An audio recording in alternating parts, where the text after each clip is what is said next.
T20 உலகக்கோப்பை final தனி ஆளாக 28 சிக்சர்கள் சஞ்சு சாம்சன் படைத்த புதிய சரித்திரம்.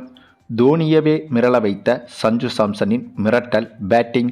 அதாவது நடந்து வரும் இந்த T20 உலகக்கோப்பை தொடர் என்பது இறுதிப் போட்டிக்காக மட்டுமே மிஞ்சியிருக்கிறது. நாளைய தினம் இந்த இறுதிப் போட்டி நடக்க இருக்கிறது. ஆனால் அதற்கு முன்பாகவே இந்த இறுதிப் போட்டியில் 28 சிக்சர்களை தனி ஆளாக பறக்கவிட்டிருக்கும் சஞ்சு சாம்சன். தோனிக்கு காத்திருந்த மிகப்பெரிய சர்ப்ரைஸ் என்ன நடந்தது, எங்கே நடந்தது என்பதை பற்றி விரிவாக பார்க்கலாம் வாங்க. நடந்து வரும் T20 உலகக்கோப்பை தொடர் என்பது குரூப் சுற்றுகள், சூப்பர் 8 சுற்றுகள், செமிஃபைனல் சுற்றுகள் என முடிந்து இப்போது இறுதிப் போட்டி மட்டும் எஞ்சியிருக்கிறது. இந்த இறுதிப் போட்டியில் நாளைய தினம் இந்திய அணியும் நியூசிலாந்து அணியும் மோதுகிறது. இந்த போட்டியில் வெற்றி பெறும் அணி இந்த வருட T20 உலகக்கோப்பையை கைப்பற்றிவிடும். ஆகவே இந்த போட்டி மீதான எதிர்பார்ப்பு என்பது ஏற்கனவே உச்சக்கட்டமாக இருந்து வருகிறது. இதில் இந்த போட்டி மீதான ஆர்வத்தை இன்னும் அதிகரிக்கும்படி தோனியின் சம்பவங்களும் இந்த போட்டியில் இருக்கப் போகிறது. ஆமாங்க, அதற்கு காரணம் இதற்கு முன்பு நடைபெற்ற செமிஃபைனல் போட்டியில் இந்திய அணியும் இங்கிலாந்து அணியும் மோதியிருந்தது. இந்த போட்டியை இன்னும் எத்தனை நூற்றாண்டுகள் கடந்தாலும் கூட கிரிக்கெட் ரசிகர்களால் மறக்க முடியாது. ஏனென்றால் இந்த ஒரு போட்டியில் முதலில் பேட்டிங் செய்த இந்திய அணி 253 ரன்கள் என்ற இமாலய இலக்கை நிர்ணயித்தும் கூட அவ்வளவு பெரிய இலக்கை மிகவும் நெருங்கி வந்து வெறும் 7 ரன்கள் வித்தியாசத்தில்தான் இங்கிலாந்து அணி தோல்வியடைந்தது. அப்படிப்பட்ட சரித்திரம் பார்க்காத ஒரு போட்டியை தான் இந்திய அணியும் இங்கிலாந்து அணியும் இந்த செமிஃபைனல் போட்டியில் விளையாடி காட்டியது. அதே சமயம் இந்த போட்டியில் தோனியும் பார்வையாளராக பங்கேற்றிருந்தார். பொதுவாகவே தோனியின் தரிசனம் கிடைத்தாலே இந்திய அணிக்கு அது ஒரு நல்ல சகுனமாகவே அமையும். இந்த போட்டியிலும் கூட இந்திய அணியின் இந்த ஒரு வெற்றிக்கு தோனியின் தரிசனமும் ஒரு காரணம் என்று தோனியின் சில ரசிகர்களும் கூறி வருகின்றனர்.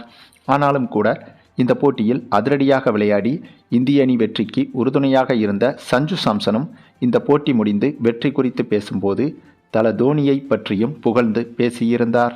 ஆகவே தோனி இந்திய அணிக்காக விளையாடினாலும் சரி, விளையாடாமல் போட்டியை பார்க்க வந்தாலும் சரி, இந்திய அணிக்கு அது ஏதேனும் ஒரு வகையில் உதவிகரமாக இருக்கிறது என்பதில் எந்த ஒரு சந்தேகமும் கிடையாது. இதை சஞ்சு சாம்சனின் பேச்சில் நாமும் பார்க்க முடிந்தது. அது மட்டுமில்லாமல் நடைபெறப் போகின்ற இந்த இறுதிப் போட்டியில் சஞ்சு சாம்சனே தோனியை மேட்ச் பார்க்க வரும்படி வற்புறுத்தி இருப்பதாகவும் தகவல்கள் வெளியாகியிருக்கிறது. குறிப்பாக இந்த இறுதிப் போட்டியில் சஞ்சு சாம்சன் தோனிக்காக இன்னொரு சம்பவம் ஒன்றையும் செய்ய இருக்கிறாராம். அது என்னன்னா, இந்த இறுதிப் போட்டியில் தோனியின் ஜெர்சியை அணிந்து சஞ்சு சாம்சன் விளையாட இருக்கிறார் என்ற தகவல் வெளியாகி வருகிறது. ஏனென்றால் ஏற்கனவே கேரளாவில் மிகப்பெரிய ரசிகர்கள் பட்டாளத்தை வைத்திருப்பவர் சஞ்சு சாம்சன். ஆனால் சஞ்சு சாம்சனை விட ஒட்டுமொத்த கேரளாவும் ரசிகர்களாக இருப்பது தோனிக்கு மட்டும்தான். அப்படி இருக்கும்போது தோனியின் ஜெர்சியை அணிந்து சஞ்சு சாம்சன் விளையாடும்போது அது இன்னமும் இந்த போட்டி மீதான எதிர்பார்ப்பை ரசிகர்கள் மத்தியில் அதிகரிக்கும். அதே போல அது சஞ்சு சாம்சனுக்கும் இன்னும் உத்வேகமாகவே இருக்கும் என்றும் எதிர்பார்க்கலாம். அதனால்தான் சஞ்சு சாம்சன் இந்த இறுதிப் போட்டியில் தோனியின் ஜெர்சியை அணிந்து விளையாட இருப்பது மட்டுமில்லாமல் தோனியை இந்த போட்டியை பார்க்க வரும்படி வற்புறுத்தியதாகவும் சொல்லப்படுகிறது. மேலும் இதுபோன்ற முக்கியமான போட்டிகளுக்கு சஞ்சு சாம்சன் போன்றவர்கள் அழைப்பு கொடுத்தாலும் கொடுக்கவில்லை என்றாலும் தோனி, சச்சின் டெண்டுல்கர் போன்றவர்கள் கட்டாயம் இந்த போட்டியை பார்க்க வருவார்கள். ஆக அப்படி இருந்தாலும் கூட தன்னுடைய அழைப்பு ஸ்பெஷலாக இருக்க வேண்டும் என்பதற்காக சஞ்சு சாம்சன் தோனியை இந்த போட்டியை பார்க்க அழைத்துள்ளதாகவும் சொல்லப்படுகிறது. அது மட்டுமில்லாமல் ஏற்கனவே சிஎஸ்கே அணிக்கு தோனிக்கு பிறகு கேப்டனாக யாரை தேர்வு செய்யலாம் என்ற குழப்பங்களும் நீடித்து வருகிறது. அந்த இடத்திற்கு சஞ்சு சாம்சன் சரியாக இருப்பார் என்ற கருத்துக்களும் பரவலாக நிலவி வருகிறது.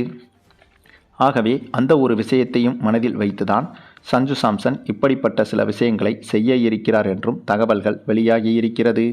ஆக மொத்தம் ஏற்கனவே வெறியான ஃபார்மில் இருந்து வரும் சஞ்சு சாம்சன் இப்போது தோனியின் ஜெர்சியை அணிந்து இறுதிப் போட்டியில் களமிறங்கினால் அந்த ஒரு விஷயம் பார்ப்பதற்கே கண்கொள்ளா காட்சியாக இருக்கும் என்பதில் எந்த ஒரு சந்தேகமும் கிடையாது.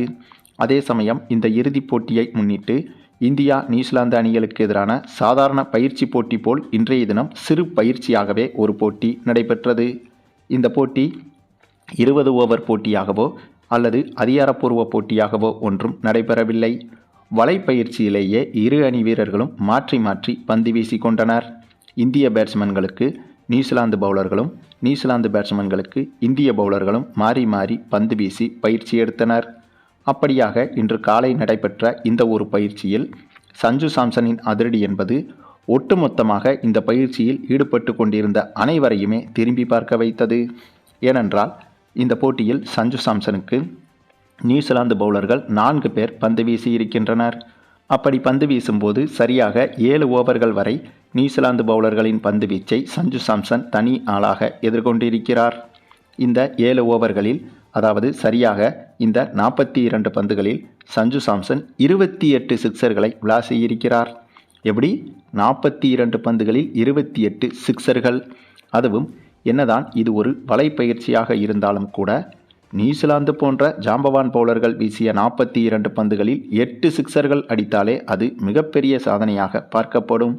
அப்படி இருக்கும்போது 28 சிக்சர்களை சஞ்சு சாம்சன் விளாசியிருக்கிறார் என்றால் கண்டிப்பாக சஞ்சு சாம்சன் எந்த அளவுக்கு பேய் ஃபார்மில் இருப்பார் என்பதை யூகிக்கக்கூட முடியவில்லை. அதனால்தான் இந்த வலைப்பயிற்சியில் நிறைய வீரர்கள் தனித்தனியாக பயிற்சி செய்து கொண்டிருந்த போதும் அத்தகைய அனைத்து பயிற்சிகளையும் நிறுத்திவிட்டு சஞ்சு சாம்சனின் இந்த ஒரு சிக்சர் மலையை மட்டும் தொடர்ச்சியாக பார்த்து கொண்டிருந்தனர். அந்தளவுக்கு கொடூரத்தனமான அதிரடியை இந்த வலைப்பயிற்சியிலேயே சஞ்சு சாம்சன் வெளிப்படுத்தியிருந்தார். அப்படி இருக்கும்போது நடைபெற இருக்கும் இந்த இறுதிப் போட்டியில் சஞ்சு சாம்சனின் அதிரடி என்பது எந்த அளவுக்கு இருக்கப் போகும் என்பதை நினைக்க நினைக்க எதிர்பார்ப்பு என்பது இன்னும் அதிகரித்து கொண்டேதான் இருக்கிறது. அதுவும் எதிர்பார்த்தது போல தல தோனியின் ஜெர்சியை அணிந்து சஞ்சு சாம்சன் களமிறங்கி அதிவேகமாக அரை சதம் எடுத்தால் கூட அது மிகப்பெரிய அளவில் உலக சாதனையாக மாறிவிடும். அப்படி ஒரு விஷயம் என்பது இந்த போட்டியில் நடக்கப் போகிறது என்பதுதான் இந்த போட்டி மீதான எதிர்பார்ப்பையும் இன்னும் பல மடங்கு அதிகரித்து வருகிறது. அது மட்டுமில்லாமல் இதில் கூடுதல் தகவல் என்னவென்றால், இதே பயிற்சி ஆட்டத்தில் நம்ம தமிழக வீரர் வருண் சக்கரவர்த்தி 3 ஓவர்கள் வீசி நியூசிலாந்து பேட்ஸ்மேன்களின் 6 விக்கெட்டுகளை வீழ்த்தியிருக்கிறார். அதே போல நம்முடைய ஜாஸ்பிரீத் பும்ரா இவரும் இந்த போட்டியில், அதாவது இந்த வலைப்பயிற்சியில் நியூசிலாந்து பேட்ஸ்மேன்களுக்கு எதிராக 3 ஓவர்கள் வீசி 5 விக்கெட்டுகளை வீழ்த்தியிருக்கிறார். ஆகவே சாதாரண வலைப்பயிற்சியிலும் கூட நியூசிலாந்து அணியை காட்டிலும் இந்திய அணிதான் விஸ்வரூபமாக உருவெடுத்திருக்கிறது என்பதற்கு இதுவும் ஒரு உதாரணம். சரி, நீங்கள் சொல்லுங்கள், இந்த இறுதிப் போட்டியை தல தோனி மைதானத்தில் வந்து பார்க்க வருவார் என்பது 100% உறுதிதான்.